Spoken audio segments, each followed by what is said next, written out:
Today we are here for the open house in Vivero International in Powai, where we get to see what my child has been learning throughout in the first semester at school.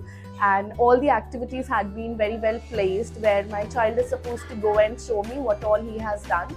And it came out beautifully, and I'm very happy and excited to see his growth, his learning and how he's developing. And just seeing her engaging across all the different activities from literacy to numeracy, and the fact that I can see her growth every single day. I just really love seeing what her classroom is like and how happy she is in her classroom. School, of course, has been massively instrumental in teaching her different things, but it's just overwhelming to see her really engage with different things so well and so nice. We really enjoy his experience over there. He comes home happy every day. We love the hard work put in by the teachers and the school, especially for all the outings that they plan and innovative days that they have, like a sleepover day, or they have a themed parties and they have theme as for festivals.